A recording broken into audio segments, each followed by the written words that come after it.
మీ దగ్గర కొన్ని మాటలు మాట్లాడన్నా కూడా నాకు తడబడుతున్నాను మేడం. అంత బాధ, అంత ఆవేదనతో ఉన్నాం మేడం. 3 నెలల నుంచి తిరుగుతున్నాం మేడం. ఏ మీడియా మమ్మల్ని పట్టించుకోవడం లేదు, ఏ రాజకీయ నాయకుడు మమ్మల్ని పట్టించుకోవడం లేదు. మేము అసలు ఎస్సీ ఎస్టీలో ఎందుకు పుట్టామా అనిపిస్తుంది మేడం. ఈ స్కీమ్ ఎందుకు ఇచ్చారు? మమ్మల్ని సర్వనాశనం చేయడానికి ఇచ్చారా? అన్ని రంగాల్లో మమ్మల్ని నిర్వీర్యం చేస్తున్నారు మేడం. ఇప్పుడిప్పుడే వస్తున్నాం.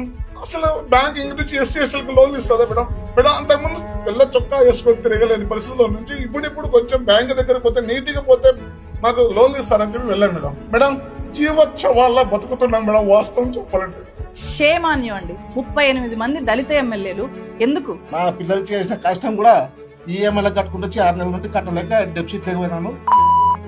అటెంప్ట్ పోయిన తర్వాత మా భార్య వచ్చి నిలబెట్టింది. ఆ ఆవేదనని మీరు వేరే కమ్యూనిటీస్ కి చెందిన పారిశ్రామికవేత్తలు, మనకు తెలిసిన చాలా మంది పారిశ్రామికవేత్తలు ఉంటారు కదా, వాళ్ళ మాటల్లో ఎక్కడా కూడా ఇది ఇంత దయనీయ పరిస్థితి కనిపించదు. పరిశ్రమల శాఖ మంత్రి టీజీ భరత్ వాళ్ళ గ్రామానికి సంబంధించిన ఎస్సీ ఎస్టీ చిన్న పారిశ్రామికవేత్త, ఈయనకి రావాల్సింది జస్ట్ 10 లక్షలు.